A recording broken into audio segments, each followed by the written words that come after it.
My grandmother, Eleanor, spent 50 years loving a man who was living a complete double life.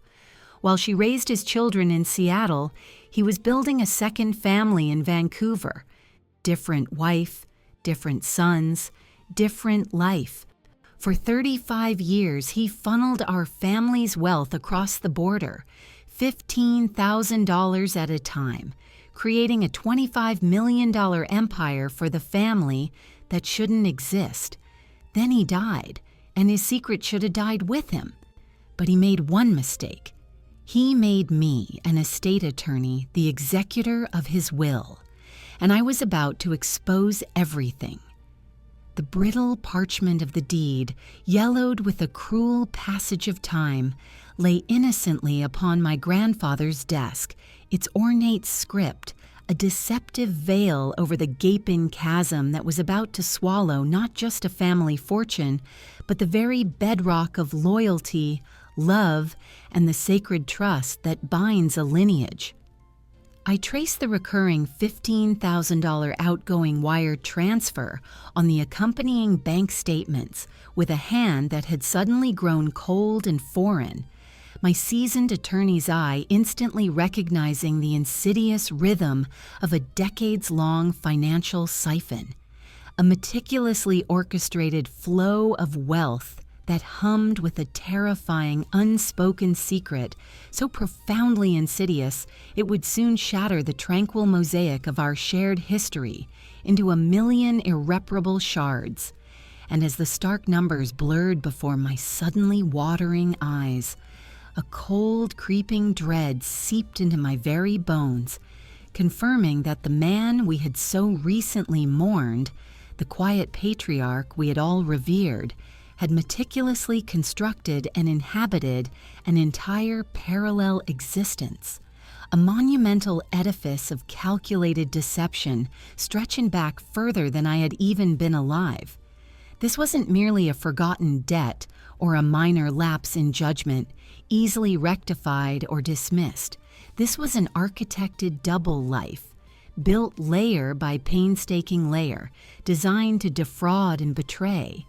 And I, Amanda White, his unsuspecting granddaughter and the reluctant executor of his seemingly straightforward estate, was now the unwitting excavating archaeologist, poised to unearth bones that should have remained buried forever, knowing their discovery would unleash a maelstrom. My grandfather, Robert White, had always been in our sheltered corner of the world an immovable pillar of quiet strength, a man whose hands perpetually carried the comforting scent of sawdust from his meticulous woodworking shop, whose stories, though infrequent, were as steady and reassuring as the methodical tick-tock of the antique grandfather clock in our Seattle hall.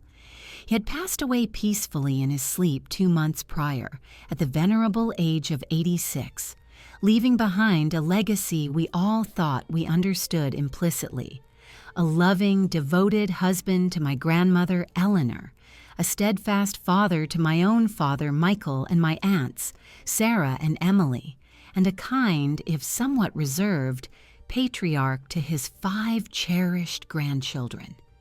As an estate attorney, a profession often mired in the raw complexities of human lives and their untidy endings, I had taken on the executor role out of a profound sense of duty, a deeply personal desire to honor his memory by ensuring his final wishes were carried out with the same quiet dignity and unimpeachable integrity he had seemingly lived his entire life.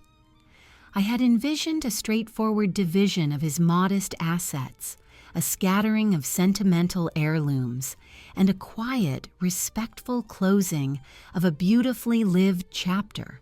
But the universe, it seemed, with its cruel twists of fate, had a far more dramatic and devastating narrative in mind for the White family.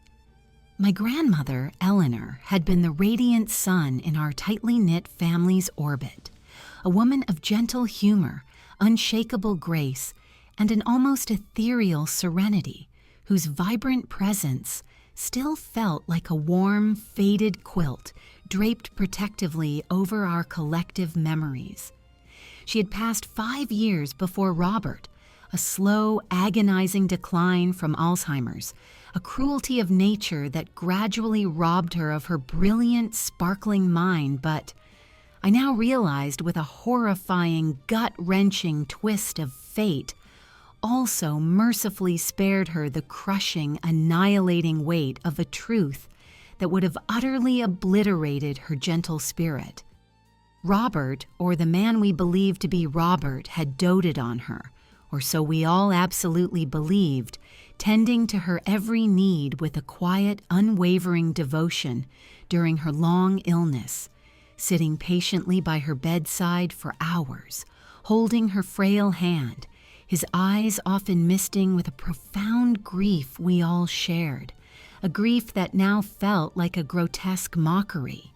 He had meticulously painted a portrait of unwavering marital fidelity, a lifelong love story that, even in its twilight years, remained a luminous beacon for us all, a testament to enduring commitment in a cynical world that often seemed to scoff at such deep, abiding connections, and I, more than anyone, held that pristine image sacred, a deeply cherished testament to an unbreakable bond. The executor's office, a small, rarely used spare room tucked away in the back of his Seattle home, served as my temporary domain, a space he'd primarily used for bills and tax documents, now mine to sift through, each meticulously organized file a silent relic of a life I was beginning to find utterly alien, chillingly unfamiliar. The air within the room was dry, thick with the nostalgic scent of old paper and the subtle, lingering trace of Robert's distinctive aftershave, a phantom presence that seemed to watch over my unsettling discoveries, an unseen, judgmental specter. I worked with the methodical precision that was my professional trademark, the way I always did, sorting through decades of meticulous records, each binder a testament to his orderly mind, a trait I'd always admired and attributed to his character, never once suspecting it as merely a skill honed by a master illusionist, a man who could juggle multiple realities with unnerving dexterity. My initial, naive expectation had been to find the deeds for the modest family home in Seattle, perhaps records for a few conservative investments, and the straightforward, unambiguous instructions for distributing his approximately $200,000 in savings among his 3 children, a comfortable but far from lavish inheritance that seemed to perfectly reflect his unassuming, hard-working life. But then, the ledger. It wasn't the neatly typed official printouts from his primary bank account, which I had already thoroughly reviewed.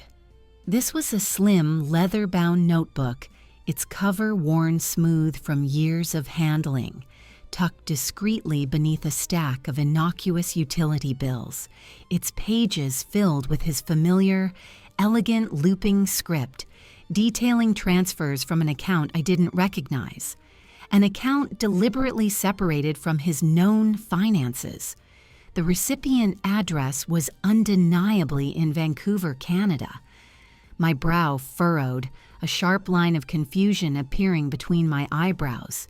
Business dealings, perhaps? Robert had officially retired from his engineering firm years ago, but he'd always been a man of quiet, entrepreneurial enterprise, always tinkering with an idea. The amount, however, was what truly jolted me, a staggering $15,000 every single month. For 35 uninterrupted years, a cold, hard knot, icy and unyielding, formed in the pit of my stomach, pulling tighter with each year I mentally scrolled through, each pristine, unwavering payment, a stark, brutal denial of the man I had believed my grandfather to be, a chilling testament to a meticulously maintained secret. My legal mind, honed by years of scrutinizing financial documents for discrepancies, immediately flagged the sheer consistency, the relentless, almost robotic rhythm of those payments. This wasn't an investment gone awry or a sporadic charitable donation. This was a sustained, intentional outflow of capital, the kind you commit to when supporting an entire separate existence, an entire life. I felt a profound tremor run through my entire body, a chilling premonition of something vast, terrible, and utterly irreversible unfolding beneath my very fingertips. The quiet rustle of old paper as I turned the pages was the only sound in the suffocatingly silent room, amplifying the frantic, anxious beat of my own heart, a drum thrumming a desperate warning against the suffocating silence, a silence pregnant with unspeakable truths. I pulled up his primary bank statements, the official ones, the ones I had initially thought contained the entirety of his financial dealings, and found the originating account, a hidden one, carefully obscured, linked only to a single, discrete investment portfolio I hadn't initially considered part of the family assets, a clever financial sleight of hand.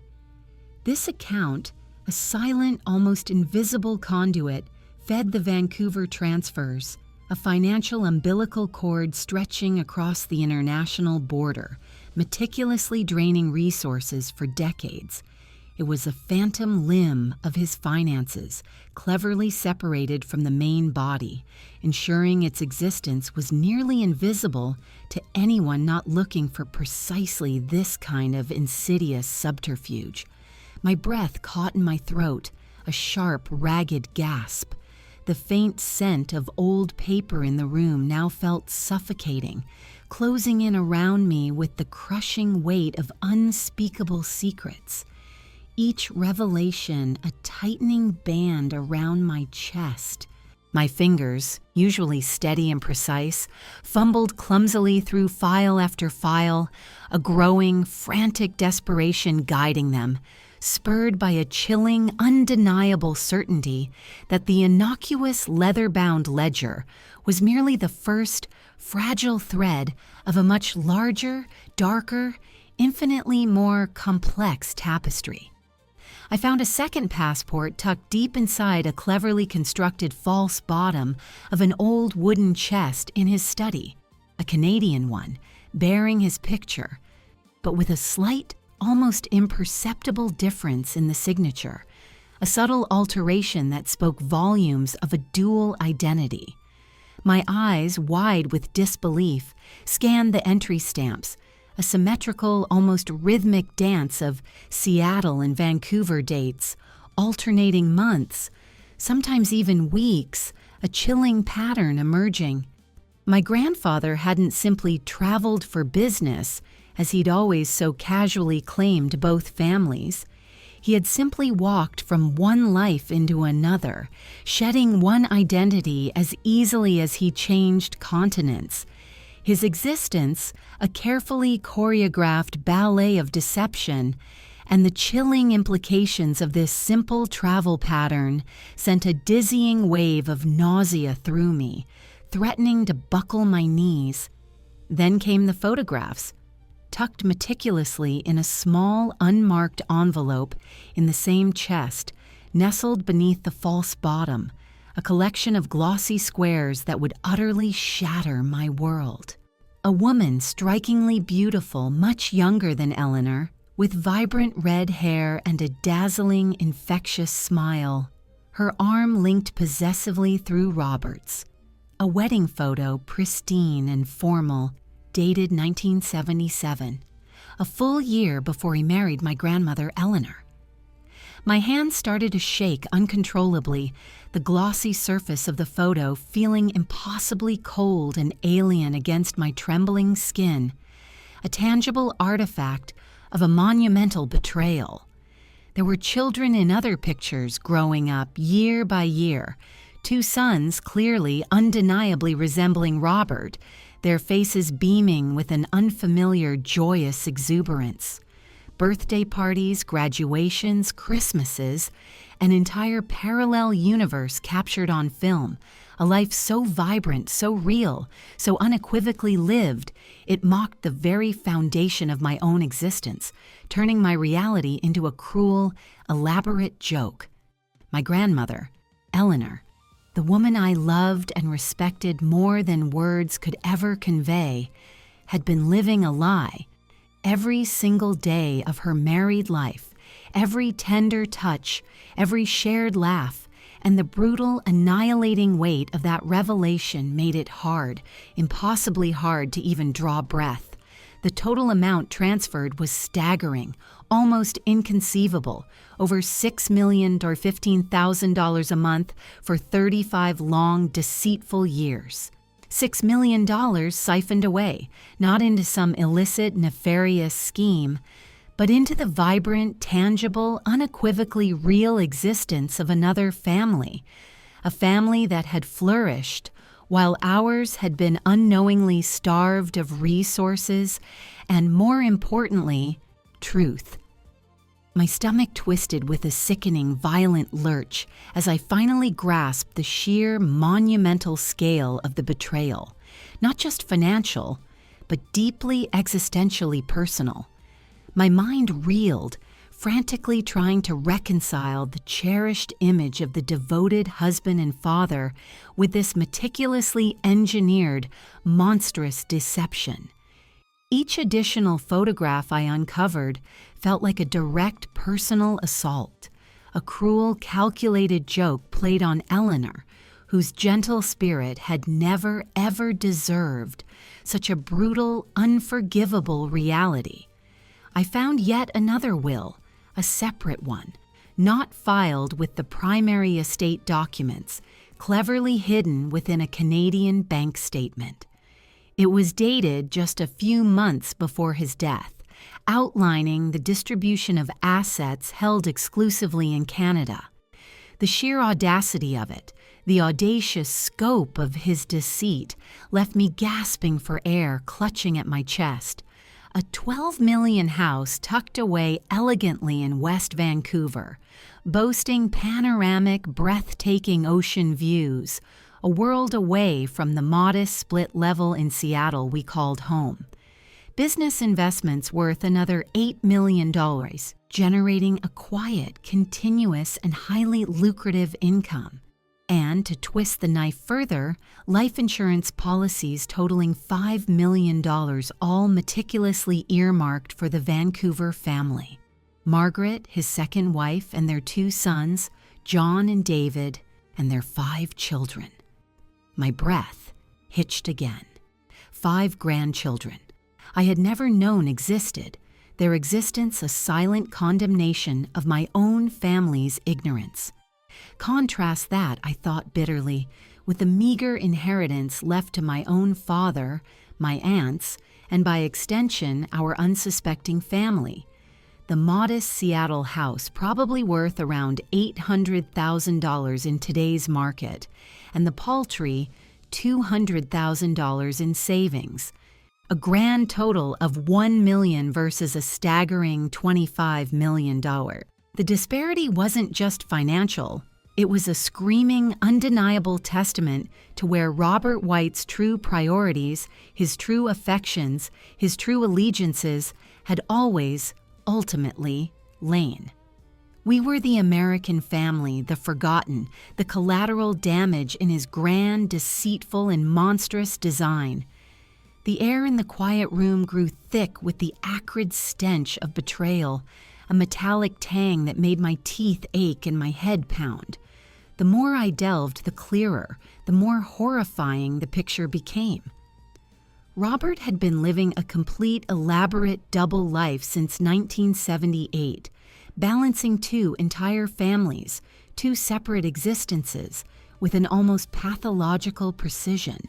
He'd told each family he traveled for business, weaving an elaborate, intricate web of lies that kept them both blissfully, dangerously oblivious to the other's existence.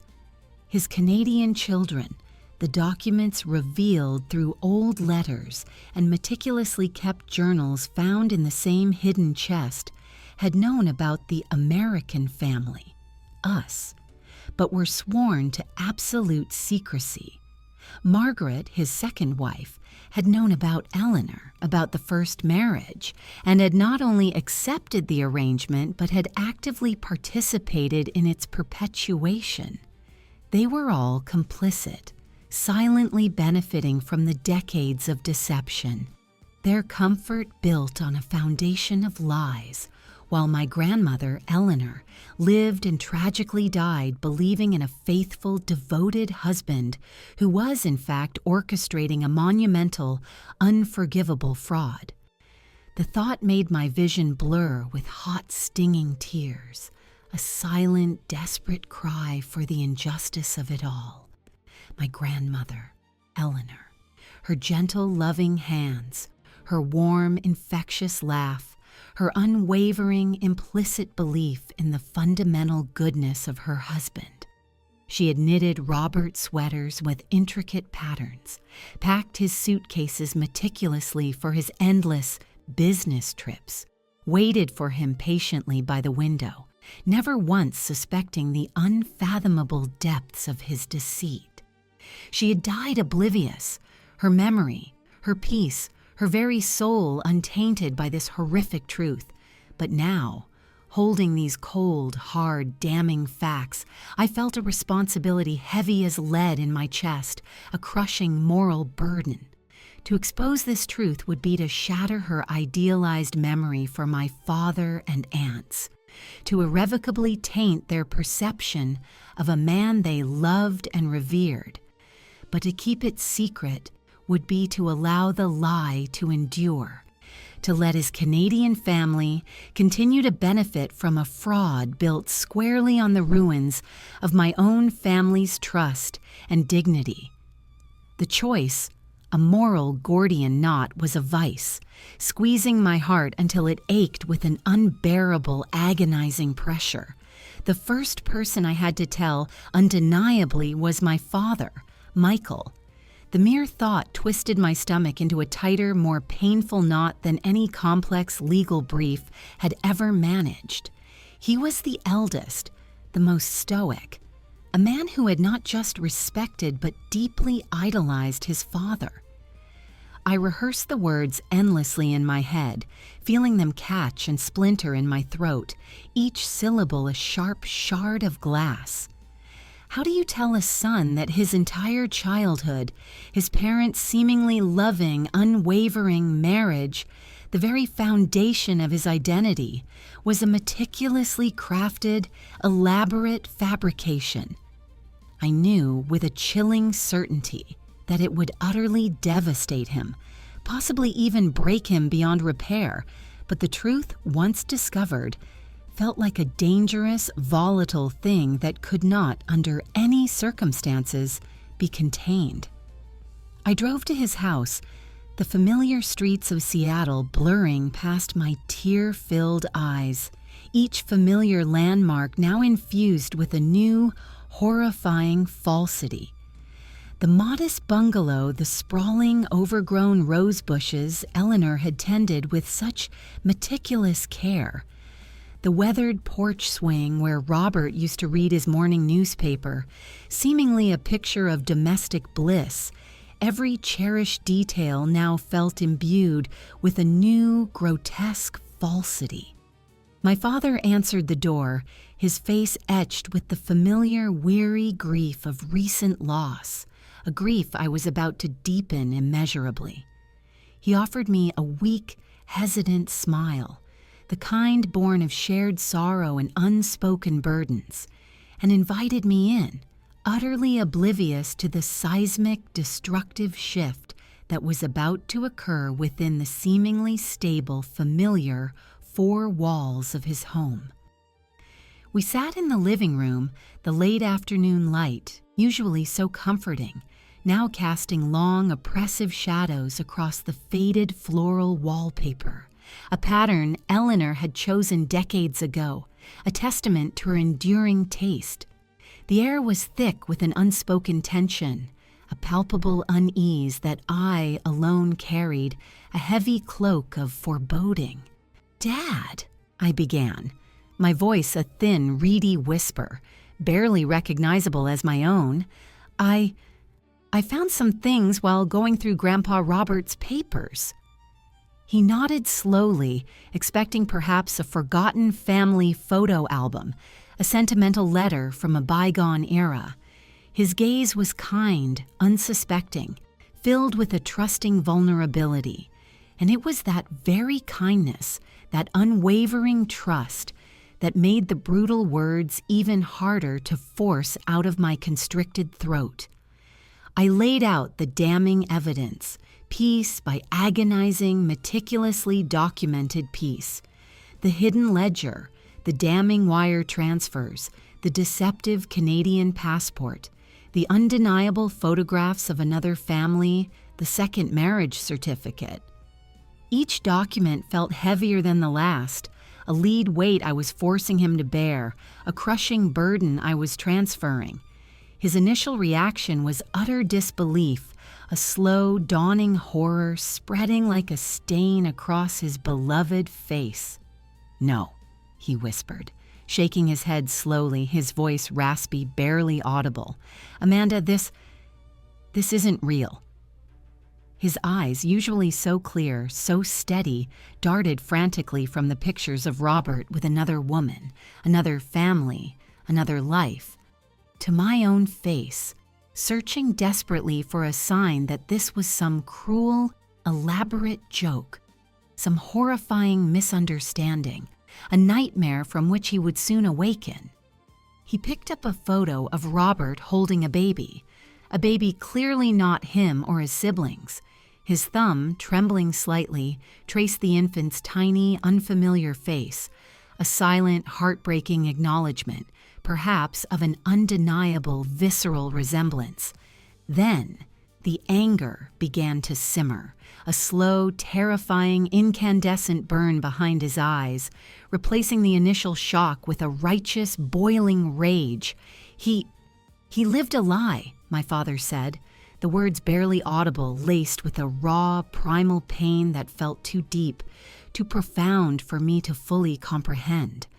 His voice cracked on the last word, shattering into a choked sob, and I watched, helpless and heartbroken, as the man who had always been my unwavering anchor, my steady North Star, began to utterly unravel before my eyes, his world collapsing around him. My aunts Sarah and Emily received the news with a similar, devastating cocktail of disbelief, shock, and utter emotional obliteration.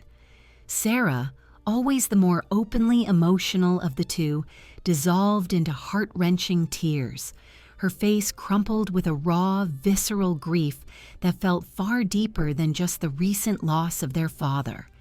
Emily, ever the pragmatist, grew eerily quiet, her gaze distant, unfocused, as if she were desperately trying to mentally re-stitch the violently torn fabric of their family history to make sense of the senseless. "All those years," Emily murmured, her voice hollow, devoid of its usual briskness, "all the stories, all the shared memories, all the sacrifices. For what?" The question hung heavy in the suffocating air, unanswered, unanswerable, a bitter, stinging indictment of the life Robert had so carefully, so cruelly constructed.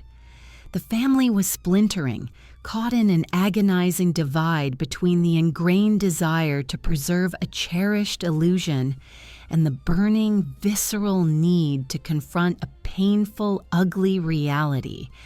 And I, the reluctant messenger of this devastating news, stood at the epicenter of their fracturing world, feeling its weight crush me. The conversations that followed were fraught with an unbearable, suffocating tension. My father, initially resistant to any public exposure, pleaded passionately for protecting Eleanor's memory, his voice raspy with raw emotion. "She went to her grave believing he was a good man, Amanda," he pleaded, his eyes swimming with tears, a loving husband. Don't tarnish that. But Sarah and Emily, while equally heartbroken and shattered, felt a fierce, almost primal need for justice, for the truth to be acknowledged, for their mother's decades of unwavering devotion not to be simply swept under the rug of a monstrous, unforgivable lie. The argument raged, quiet but intense, ricocheting off the walls of our inherited grief. Sarah insisted on reclaiming their mother's honor, her voice trembling with barely suppressed fury. Emily, though cautious, pointed to the sheer injustice of the financial disparity, the decades of resources diverted, the life they could have had. The family was indeed splintering, caught between the desire to preserve a cherished illusion and the burning need to confront a painful, ugly reality. And I, the reluctant messenger of this devastating news, stood at the epicenter of their fracturing world. Their pain, their confusion, their raw, incandescent anger. It all intensified my own internal conflict, transforming my professional detachment into a deeply personal crusade. As an attorney, I understood the immense legal complexities of contesting a will, especially one involving assets spread across international borders, and the evidence I held, while damning and irrefutable, would need to be meticulously presented to prove fraud and undue influence beyond a shadow of a doubt. But as Robert's granddaughter, I felt the deeply personal, searing sting of betrayal, the profound humiliation on behalf of my grandmother, and the raw, aching agony of seeing my father and aunts grapple with a truth that had stolen their past, poisoned their memories. This wasn't just a complex legal case. It was a moral crusade, a battle for the very soul of our family, for its dignity and its future, and the heavy, crushing weight of that profound responsibility settled squarely on my shoulders, a burden I knew I could not shirk. I spent countless sleepless nights poring over the documents again, my eyes burning with fatigue, meticulously rereading every letter, every ledger entry, every single financial transfer, looking for an angle, a definitive legal lever that could pry open this decades-old secret without completely destroying everyone in its path, without collateral damage beyond repair. My legal training, a fortress of logic and procedure, finally kicked in, pushing past the initial, overwhelming emotional shock, overriding the personal pain. I needed a strategy, a tactical approach that went far beyond raw emotion. The Canadian family, I reasoned, had also been living a life built on deceit, albeit from a different, perhaps more privileged, vantage point.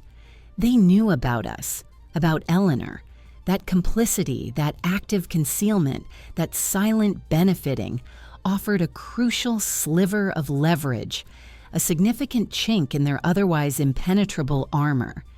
The air in my apartment, usually comforting, now felt cold and sterile, a stark clinical contrast to the burning fire of righteous indignation in my gut, a fire that pushed me forward. The idea of creating a substantial trust fund in Eleanor's name solidified in my mind a luminous beacon of purpose in the swirling storm of anger, confusion, and grief. It would be a tangible, enduring legacy, a powerful way to honor her memory not just by uncovering the brutal truth, but by actively redirecting some of the ill-gotten gains back to her name, a posthumous validation of her life, her love, and her inherent worth. It wouldn't bring her back, wouldn't magically erase the betrayal, but it would be a powerful, unequivocal statement, a profound rectification of a monumental wrong, a monument to her resilience. This singular goal, this unwavering purpose, sharpened my focus, giving me a clear, illuminated path through the legal and emotional labyrinth that had become my life. My family's reactions to my proposed plan were, predictably, mixed, mirroring their initial responses to the devastating revelation. My father, after much agonizing, after wrestling with his conscience for days, finally conceded, his desire for Eleanor's peaceful memory warring fiercely with an escalating righteous anger. "She deserves better, Amanda," he said, his voice quiet but firm, etched with a new resolve. Sarah embraced the idea of the trust fund with fervent, almost desperate enthusiasm, seeing it as a clear, undeniable way to reclaim their mother's honor, to cleanse her name. Emily, ever the pragmatist, questioned the inherent legal complexities, the potential for a prolonged, messy, and publicly humiliating battle. But even she, despite her reservations, couldn't deny the inherent, undeniable justice of the entire endeavor, the moral imperative that drove us all forward. We were a damaged unit, yes, undeniably broken in many ways, but we were, finally, undeniably united in our shared pursuit of a difficult, necessary truth.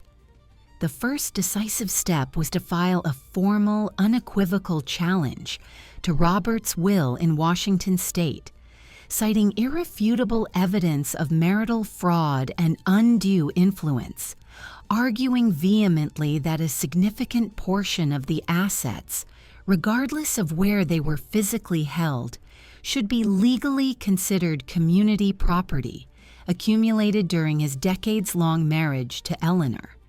This was a legal Hail Mary, a bold, audacious move that would unequivocally force the Canadian family into the open, compelling them to confront the truth. I drafted the legal documents with painstaking care, each word a finely honed weapon, each paragraph a carefully constructed, unassailable argument. The sterile quiet of my office was punctuated only by the relentless, rhythmic clicking of my keyboard, a persistent, unwavering march towards an inevitable confrontation. Sending the legal notices across the border, watching the certified mail envelope disappear into the postal system, felt like dropping a high-yield bomb into a serene, unsuspecting landscape. I vividly imagined the shock, the immediate, vehement denial, and the ensuing, incandescent anger that would ripple through the Vancouver household.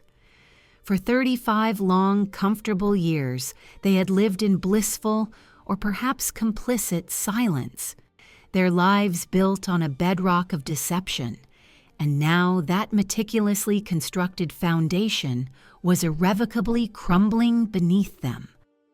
I knew, with a certainty born of experience, that they wouldn't go down without a ferocious fight, that they would defend their ill-gotten inherited wealth with the same tenacity and ferocity with which Robert had guarded his monstrous secret. But I was ready. I had the truth, an undeniable, potent force, and a woman like Eleanor, whose quiet dignity had been so brutally violated, deserved nothing less than full, unvarnished justice.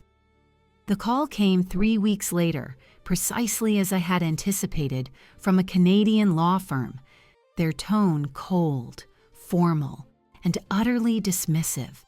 They asserted their client's rightful inheritance, threatened immediate countersuits for harassment and defamation, and dismissed my claims as baseless, frivolous, and utterly without merit. Their lead attorney, a man named Mr. Davies, was smooth, his voice devoid of any discernible emotion, a stark, chilling contrast to the raw, turbulent human drama simmering beneath the surface of this profoundly personal case. He spoke in dry, legalistic terms of settled estates, of international legal precedents, and of the insurmountable challenges of retroactively applying community property laws across complex international borders. His words, however, did not deter me. They only hardened my already steely resolve, igniting a fresh fire of determination within me. I knew this was just the opening volley, the first salvo in a much larger war, and I was prepared for a long, arduous, and potentially very public battle. My father, Sarah, and Emily, bolstered by my unwavering certainty and newfound resolve, became my unwavering, fiercely loyal support system. Their initial shock and profound grief had, by now, given way to a fierce determination, a shared burning desire to right a decades-old, unforgivable wrong. We spent countless hours reviewing strategies, discussing every potential outcome, every conceivable setback, and mentally preparing for the inevitable, devastating emotional fallout that would inevitably accompany a public expose. The prospect of confronting the other family, of looking them in the eye and laying bare the truth, was daunting. A terrifying leap into the unknown, but the shared grief and anger had forged us into a resilient, unyielding unit, stronger than I had ever imagined possible, ready to face the ghosts of Robert's past together, no matter the cost. I planned a strategic trip to Vancouver, a reconnaissance mission under the guise of legal due diligence, a necessary step before the true confrontation. I wanted to see the house, to walk the streets of the neighborhood, to get a tangible, visceral sense of the life Robert had built there, the life he had so deliberately chosen over ours. The mere thought of stepping into that other reality, a world where Robert was a different man, a complete present man to another family, sent shivers down my spine, a wave of profound unease. It was a pilgrimage into the very heart of the betrayal, a necessary, painful step to fortify my resolve before the inevitable, devastating confrontation. The drive north was somber, heavy with unspoken thoughts and anxieties. The majestic landscape of winding roads and towering evergreens doing little to soothe my restless, turbulent mind. As I crossed the international border, the sheer geographical proximity of these two distinct lives, separated by a mere few hours' drive, felt grotesquely intimate, almost suffocating in its closeness. Vancouver was undeniably a beautiful city, shimmering under a soft, ethereal gray sky, its modern architecture gleaming. But to me, it felt irrevocably tainted, a shining monument to a colossal, unforgivable lie. I drove slowly, deliberately through the affluent neighborhoods, my heart pounding, a frantic rhythm against my ribs, until I finally found the address meticulously recorded in Robert's hidden documents. The house was magnificent, a sprawling modern structure nestled elegantly on a hillside, boasting panoramic, breathtaking views of the glittering expanse of the Pacific Ocean. Large floor-to-ceiling windows reflected the sky, and meticulously manicured gardens spilled down toward the street, a testament to wealth and careful cultivation. It was a stark, brutal contrast to our modest Seattle home, which now felt shabby, almost pitiful in comparison, a cruel visual representation of the financial disparity. I sat in my rental car hidden in plain sight, watching, observing, a knot of deep-seated resentment and righteous anger tightening in my chest with each passing minute. This was their inheritance, the prize for their prolonged silence, for their complicity, while my grandmother lived and died in quiet, unwitting deception. The sheer injustice of it burned through me, an incandescent flame that erased any lingering doubt about my chosen difficult path. I spotted Margaret first, a woman now in her early 80s. Her once vibrant red hair faded to a soft, distinguished silver, but her eyes still holding a sharp spark of the vibrant, captivating woman in the old photographs. She moved with an undeniable grace, tending to her roses in the garden, her movements belying her advanced age, a picture of serene contentment.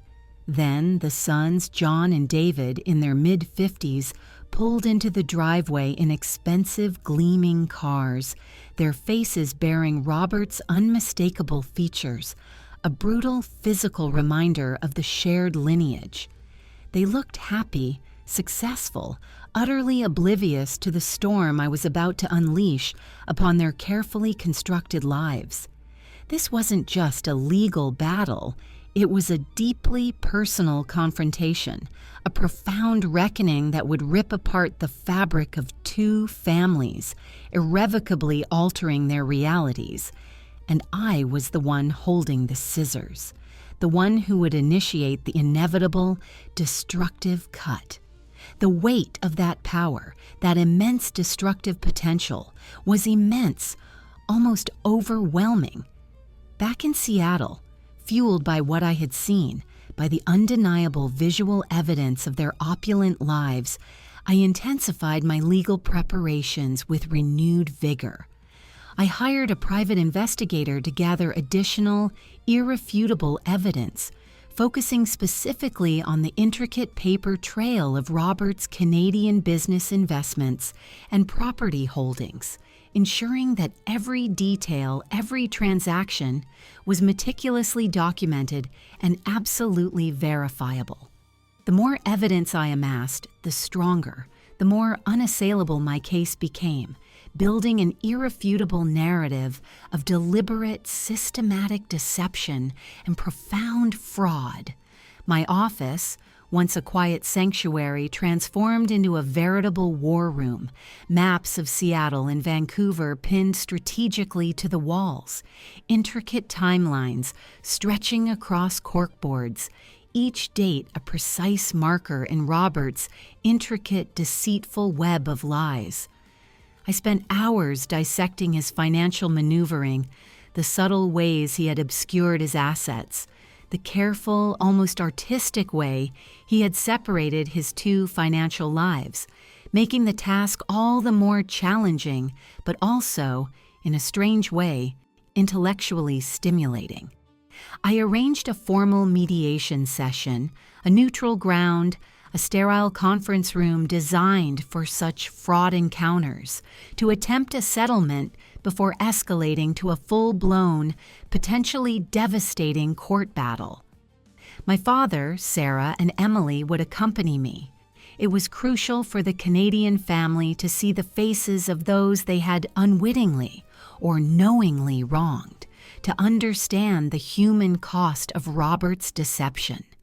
The stakes were incredibly high.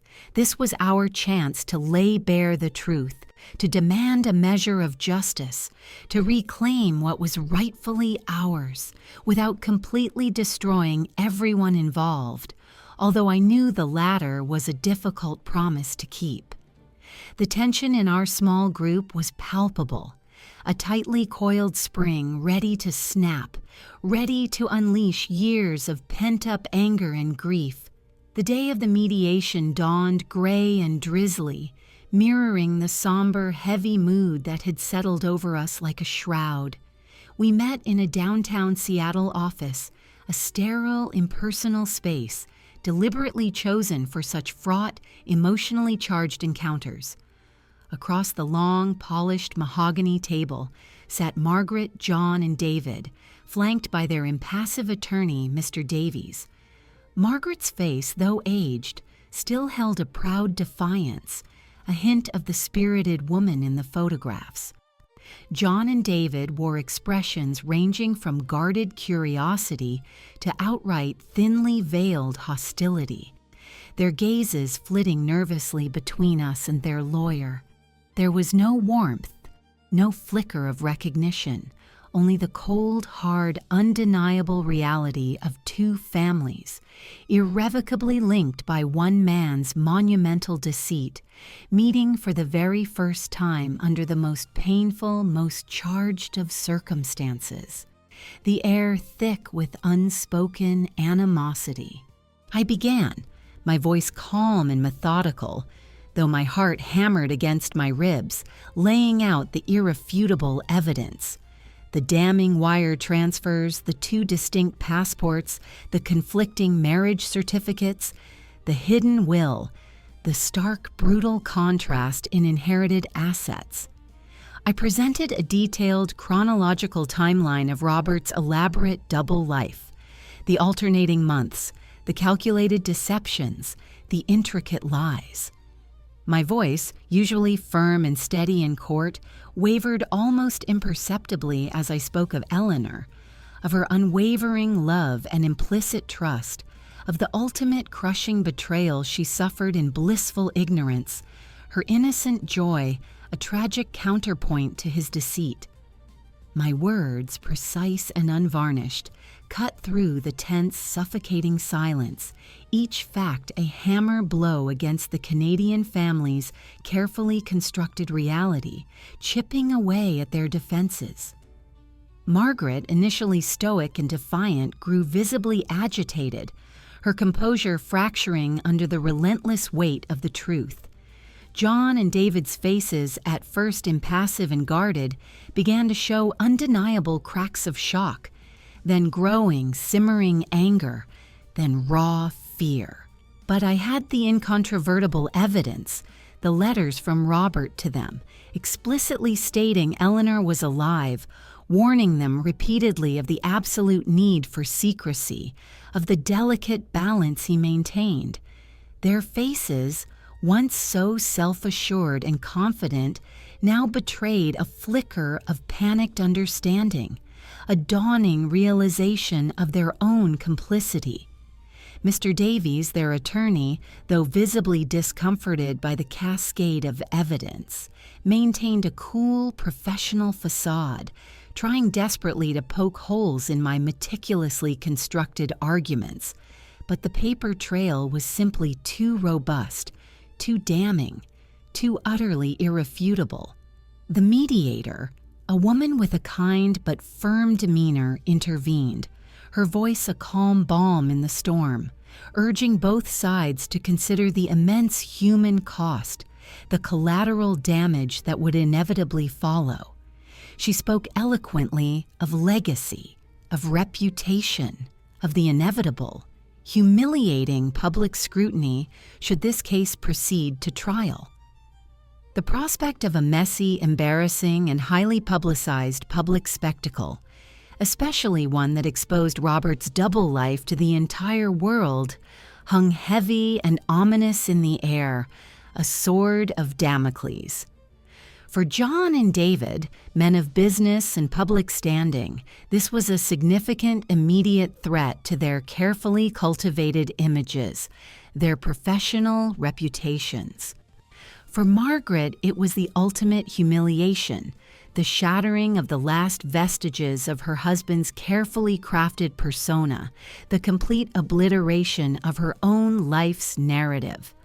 After hours of intense, draining negotiation, punctuated by heated private discussions within each camp, a tentative settlement began to take shape, emerging from the acrimony like a fragile flower.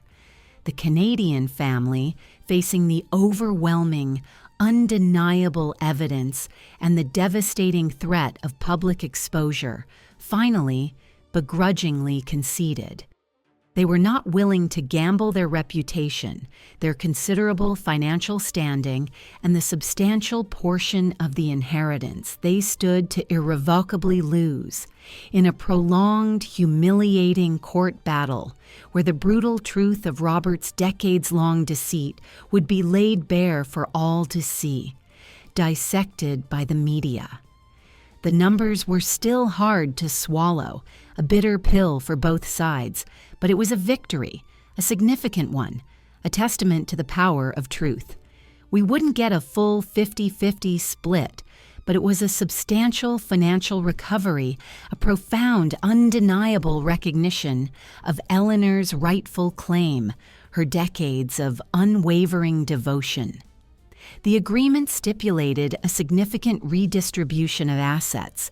A considerable portion of the Vancouver house and business investments would be sold off, liquidated, and the proceeds, along with a significant portion of the life insurance policies, would be legally transferred to my family. The exact figures were complex, involving intricate valuations, daunting international tax implications, and careful legal maneuvering, but the bottom line was clear.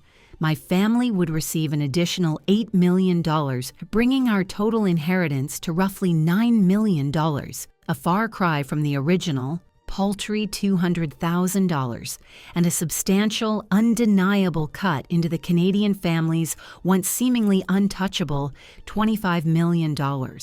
It was not full parity, no, but it was an undeniable, hard-won victory, a testament to Eleanor's true worth, a belated but crucial vindication. The most satisfying part for me, personally, was the establishment of the Eleanor White Legacy Trust. Funded with $5 million of the recovered assets, it was meticulously dedicated to supporting local women's shelters and providing essential educational scholarships for young women pursuing challenging STEM fields, areas Eleanor had quietly, consistently championed throughout her own life, even in her limited capacity.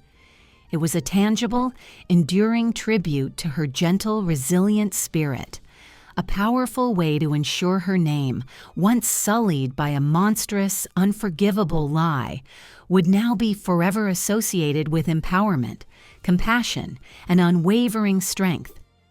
This, more than any financial gain, was the true justice, a profound reclamation of her dignity, and a vibrant, overdue celebration of the remarkable woman she truly was, finally untainted by Robert's betrayal.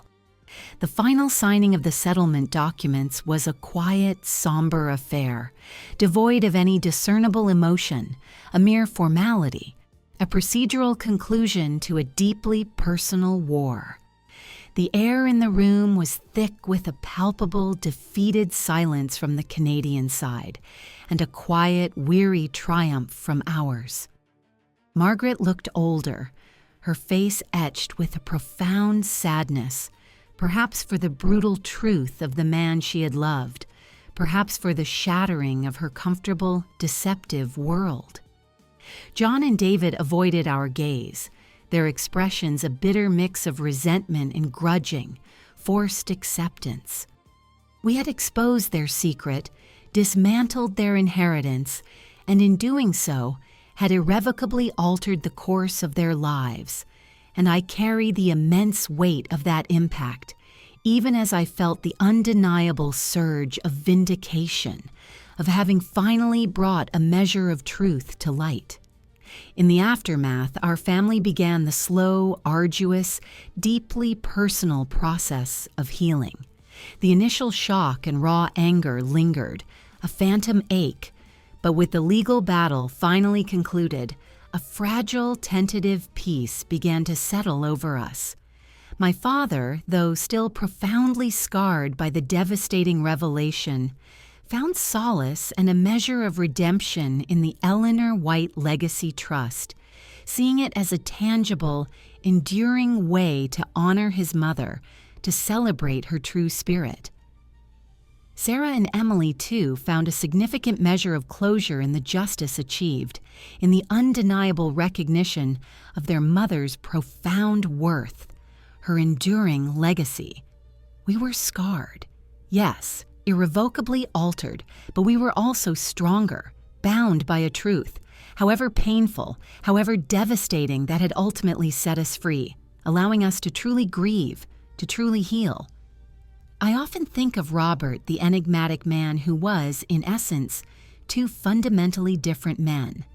I try, often in vain, to understand his convoluted motivations, the immense, unimaginable pressure of maintaining such an elaborate, emotionally taxing deception for so long, for so many decades. Was it love?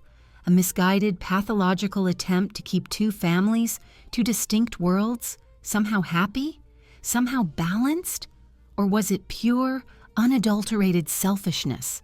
A deep-seated, pathological need for control, for adoration, for two separate reflections of his own ego?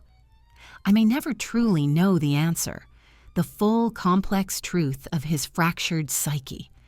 But what I do know, with absolute certainty, is that truth, however inconvenient, however devastating, however long suppressed, eventually, inevitably finds its way to the surface. It reshapes legacies, shatters illusions, and ultimately offers a path, however winding, however arduous, towards genuine, hard-won healing, towards a lasting peace.